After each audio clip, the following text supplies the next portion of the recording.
Let's rev it up! Alright guys, welcome back. Okay, so I wanted to post up this replay because it's a deck I've been messing around with. If you're in the group, I posted a video of me playing with like a similar version, except this one has no synchrons in it. It's not with junk. It's basically synchro heroes and dinos, right? And the whole point of that is just to just hide the ceiling, apart from being able to just go conductor consistently and having disruption with hand traps. It's more of a persistence type of thing, where if you get caught up with one disruption, you have another route. If you get stopped by it, does that make sense? It's persistent compared to simplifying the game state. But anyway, I was playing against this guy, right? He's playing some zombie. It can extra link you, and it's like, oh damn, it's pretty intimidating because like I've seen the combo before, but I've never really played against it. And then recently, it's become really popular. Just getting this goblin zombie is becoming really pretty insane. Like it's not once per turn search, so that's like really good. So it combos off really well with the nightmares, because you can just it's kind of like when if any of you remember Diva zombies, you would just get the Mizuki and continue to do it that way. Like just pitch the Mizuki, pop, banish Mizuki, special goblin zombie, and keep linking or keep synchroning, and it's just insane, right?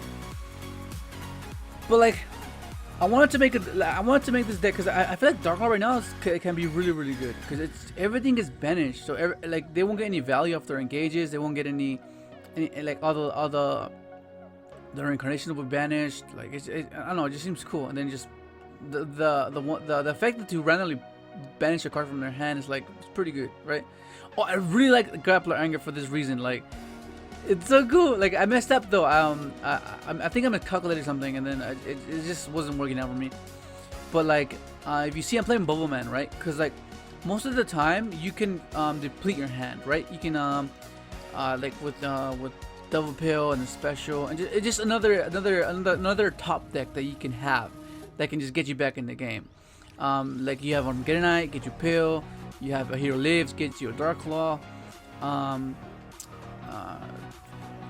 Like it's just really good, right? And I wanted to incorporate all of this into one, because like having the option to go on what's it called, Beatrice, because if you're not familiar with the Vion play, like if you open up Vion, that's already a Beatrice, and like if you have you could go Beatrice, and you can I play there's a Snow, Farfa, and Shadow Dragon. A little bit of versatility to see what the appropriate scenario would be, and then you send double pill. So if you open up Vion, you already know you have a Beatrice and a Conductor or Vortex.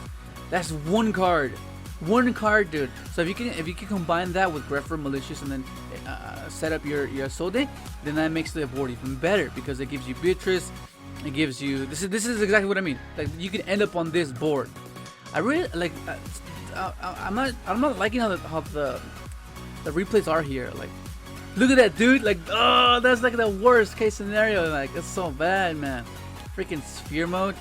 But anyways, yeah, that's what it's meant to do. It's meant to be able to do that consistently. Do Beatrice, and at least Beatrice and pill, and you know, it's basically have two disruptions with just one singular card. Or even if you open up with Griffer, like the Griffer will give you the Shadow Mist, and then you would summon the Vion and then continue to basically do the same thing. And this with the Bulba is amazing. Look at that. Did you see that, dude? That was freaking crazy. Like, that's exactly why it's there. Except he had the Ash for me, so that was a bit underwhelming. Like, I was like, oh, dude, like I was like, oh my god, that was, dude, like, that's the whole point of that card being in here. That's my choice of selecting that card, because the Bubbleman, man, it's just amazing. Because when you're in top decking mode, there's 3 hero lives, 3 emergency calls, 3 Bubbleman itself, Fool's Burial. Dude, it's just so many things to do. And right here, this is before I added the Chambara. And I think then later on in the later rounds, I was like, I need to put Chambara in here, because it comes up so often that you just need to. And look at this guy. He freaking drew the Club of the Grave. He either drew the Solitaire or the Club of the Grave. And like, what the? Like, come on, what do you do to that? I mean, what that's just too much, man. Like, what the heck? But yeah, it's pretty glitchy. I don't like how it's so glitchy. Like, see what I mean? Like you just search. Like it's just so good, man. Like, and then you can search again. Like, dude, it's pretty damn good. The comments on me, man. I still have my secrets. It looks so pretty. So like right now, like right now, you can. There's so many things you can top deck right now. Like, oh my god, it's anything to get you back in the game, right? But the Ibli is an issue because you can't special summon anything other than. And okay, and this is. Look at this. This is why it's there. Look at that. What the? That's amazing, dude. You know how good that feels to have a good top deck? That's amazing, dude. Despite what everybody says, man, you top deck and get you back in the game, man. That's what it's about, dude. That's what it's about. Like, you want to look at that, dude. That's what's so intriguing by it. Like, it's just what if people can't comprehend that's a major factor within this game, then odds are the way they express themselves will be out of anger or frustration, because you can have your calculations, but at the end of the day, it's like you can't exclude that. You cannot exclude that.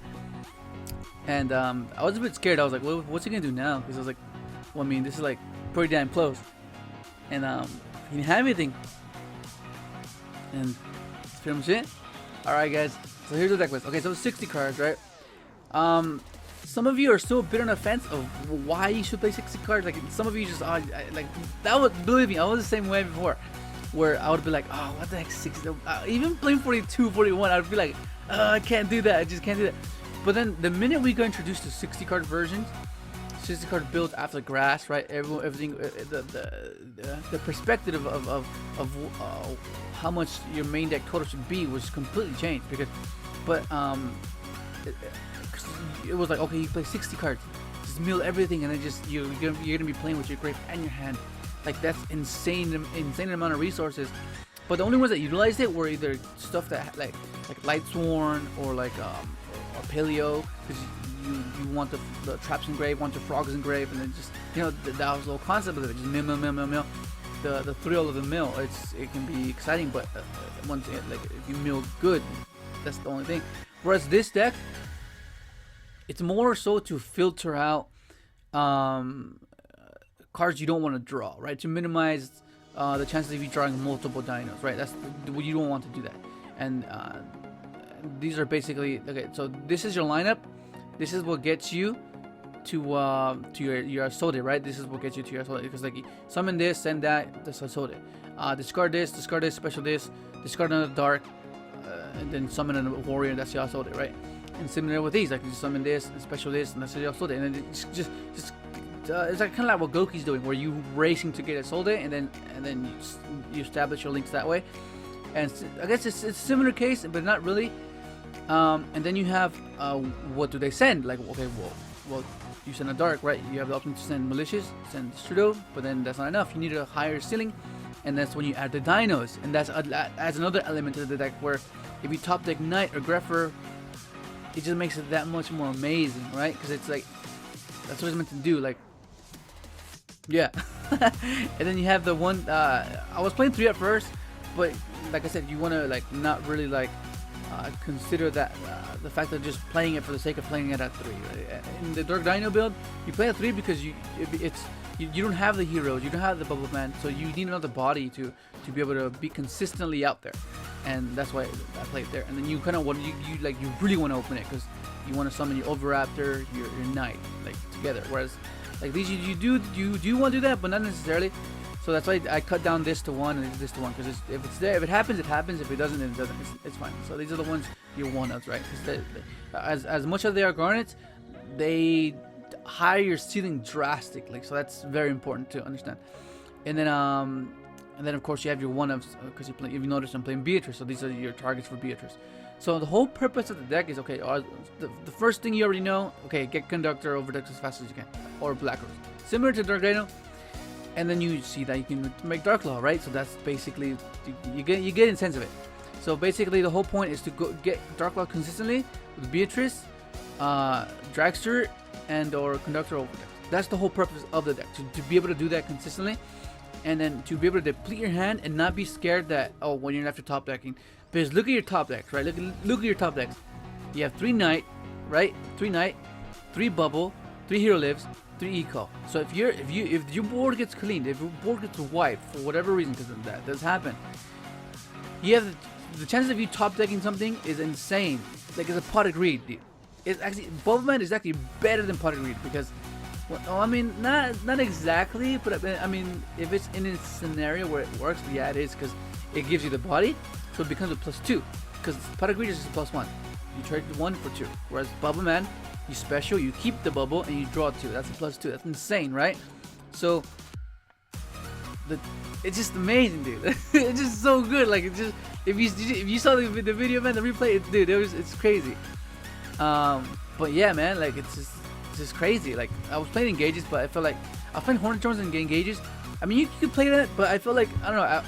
I just first of all, if you want to build a deck engages, I don't want you to be like, oh, I can't play a deck because I don't have engages. Of course, if you have engages, play them because it'll make the deck much better. But like, it can still function without it. Because I was playing it before, but I was like, oh, I don't really need it. I mean, yeah, I felt like it was just like I don't know, if a bit excessive. But it's for sure it's good. It's personal preference where if you want to play it or not, it's up to you. And I was playing a Match Change 1, but a lot of times I didn't have this one. I would always have like another dark. I was like, oh damn, if only this was Match Change 2. So I've changed it since then. And then I was playing 0 as well, but it just didn't come up as much. Like you play poly, and most of the time you use that poly to make this guy, and that's how you make your Beatrice with your Vion, right? That's the whole purpose of it. And another one that I guess would be second guessing would be the acid. I never really got into acid, so maybe you can cut that for another rank 4 or something, or another link. I don't know, but dude, that's pretty much it, dude. Just go ahead and try it out, man. Let me know what you think. Look at that replay, was insane, man. That dude was like really bitter too. Anyways, hopefully you enjoyed the video, and thanks for watching.